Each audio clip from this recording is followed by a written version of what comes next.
Karena kita tahu bahwa musuhnya dolar cuma dua. Yuan? Satu Bitcoin. Bitcoin ya? Karena Bitcoin saat ini sudah diambil hampir 19 juta Satoshi, atau begitu 21 juta dia sudah tidak menerbitkan lagi. Berarti Bitcoin akan fix sementara dolar dicetak terus berdasarkan project. Gitu kan? Yang kedua adalah gold, emas. Oh, gold. Jadi kalau emas digabungkan dengan Bitcoin menjadi devisa negara, dolar kolaps.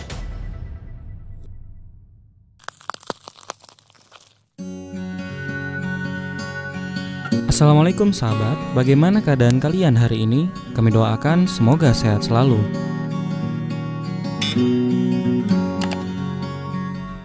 Kalau ngelihat Ketawang Basuh ini kan tidak ada asap kalau tidak ada api ya. Jadi memang kemungkinan ada yang mau mengkudeta itu memang ada ya. Ada ya. Itu. Tapi Mas, yang aku mau tanya nih, boleh dong nanya juga. Boleh. Kenapa itu pesawat Stranded segitu banyak? Nah, ini mau cerita selanjutnya. Kan? Jadi di saat Xi Jinping pulang, 16 jam aja dia di Asia Tengah, kan dia disambut sama militer. Disambut ini bisa arti negatif, dia di home arrest atau diamankan, atau dia memang pasukan dia melindungi dia.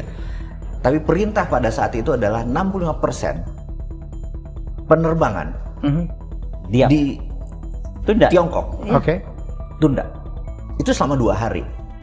Dan ini membuat dunia menganalisa ada apa. Menduga-duga ada apa gitu ya. Jadi kalau sekarang kita melihat Xi Jinping gitu ya, dia punya ambisi besar. Salah satunya adalah mensatukan dua Cina. Dan Taiwan ini pasti diambil sebelum 2049, 100 tahun Cina merdeka. Dan dia akan membuat menjadi diri dia presiden seumur hidup, sehingga dia menjadi orang yang sangat lebih hebat dari Mao Zedong, lebih hebat dari Deng Xiaoping, karena nggak bisa ngambil Taiwan gitu. Terus jadi presiden seumur hidup. Ini ambisi dia. Karena itu di seluruh sekolahan sekarang kurikulumnya ini adalah kayak Mein Kampf-nya Hitler, tapi buku cita-citanya Xi Jinping. Nah, kita tahu tadi begitu ini ada rubuh, kalau ternyata kudeta ini terjadi karena Amerika melakukan serangan infiltrasi ke sana, ternyata ini berhasil membuat bergerak terus China rubuh gitu ya. Ini memang akan merubuhkan separuh dunia gitu ya.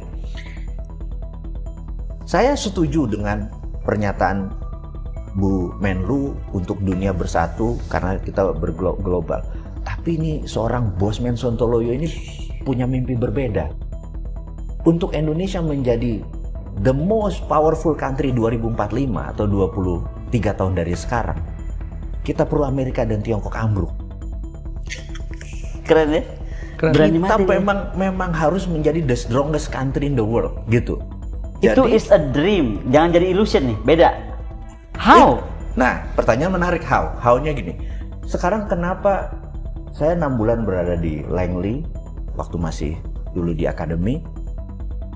Kalau kita masuk ke kantor CIA di Langley itu kan ada Central Intelligence, ada giniannya kan? Ya, yang ada film Hollywood, ribuan film itu kamera cuma begini, nggak pernah satu kali pun begini. Karena di atas itu ada kredo besar sekali tulisannya, protect dollar. Rule number 1 dari CIA ada to protect dollar. Dolar itu saat ini dulu pernah puncak tertinggi ada 2010, di mana 85% transaksi dunia pakai dolar. 60% devisa negara seluruh dunia pakai dolar. Nah, dan 70% dolar bergerak di luar Amerika. Gitu. Begitu Rusia menggunakan rubel untuk transaksinya, terganggu ya? Mulai terganggu. Kemudian BRIC mulai menggunakan non-dolar, pakai currency-nya sendiri, mulai terganggu lagi. Dan semua because of yuan. Karena Saudi sekarang juga sama yuan transaksinya sudah pakai mata uang masing-masing. Indonesia dan ini udah pakai mata uang masing-masing. Semua negara, berarti transaksi dolar saat ini kurang dari 80%. Dan diduga malah lebih dari 60%. Ini karena klaimnya Amerika. Terbukti kemarin waktu dolar ditarik dengan 5 kali Federal Reserve menaikkan suku bunga, ternyata tidak berefek, inflasi masih tetap tinggi di dunia.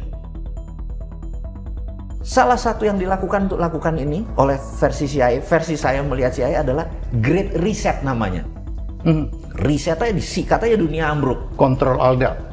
Yes. Nah, delete semua. Ya, riset. Di situ yang saya bilang, yes, this is the moment untuk Indonesia ambil kendali, gitu. Karena kita tahu bahwa musuhnya dolar cuma dua. Yuan? Satu Bitcoin, Ya. karena Bitcoin saat ini Oke. sudah diambil hampir 19 juta Satoshi, atau begitu 21 juta dia sudah tidak menerbitkan lagi. Berarti Bitcoin akan fix, sementara dolar dicetak terus berdasarkan project, gitu kan? Yang kedua adalah gold, emas. Oh, gold. Oke. Jadi kalau emas digabungkan dengan Bitcoin menjadi devisa negara, dolar collapse. Jadi by all means, kripto sekarang dolar diserang. Ada satu divisi khusus di CIA adalah mencoba mematikan Kripto, menghajar kripto. Itu benar-benar didesain. Ada 18 doktor akan mendesain supaya ini. Tapi kita Karena dianggap ancaman. karena dia nggak ancaman bagi dolar. Ya. Bagi dolar kan itu protect dolar tadi, gitu. Karena once dia mengendalikan dolar, kan when you control food, you control people. Ya. Kissinger ngomong gitu. You control energy, you control country. You control money, dolar, you control the world. Jadi bukan militer. Militer itu cuma salah satu tool. Cuman ini saja ya, alat aja. Nah, itu yang saya pikir ini kalau saya jadi numero unonya Indonesia, saya bilang, this is opportunity. Kita harus buat rupiah berbasis gold, bener nggak? Karena kita punya cadangan, atau berbasis natural resources. Karena itu saya kepikiran akan buat dirjen payment system ini khusus di bawah Departemen Keuangan, yang basisnya adalah kan di ESDM itu ada namanya SKK Migas, Satuan Kerja Khusus. Kita akan buat SKK Minerba, mineral batu bara. Inilah mineral batu bara ini akan menjadi sovereign wealth fund, underlying-nya adalah seluruh minerba di Indonesia, sovereign wealth fund, meniru strateginya Pak Ibnu Sutowo dulu dengan BUMNK, Badan Usaha Milik Negara Khusus, Kuda Laut. Dia menerbitkan SWF, itulah dana yang diturunkan untuk menciptakan Krakatau Steel, pupuk kimia Gresik, tidak pakai APBN, tidak berhutang, tapi pakai SWF, Sovereign Wealth Fund. Sovereign Wealth Fund inilah menjadi underlying-nya rupiah. Ini akan pada saat ini dunia chaos, we are number one.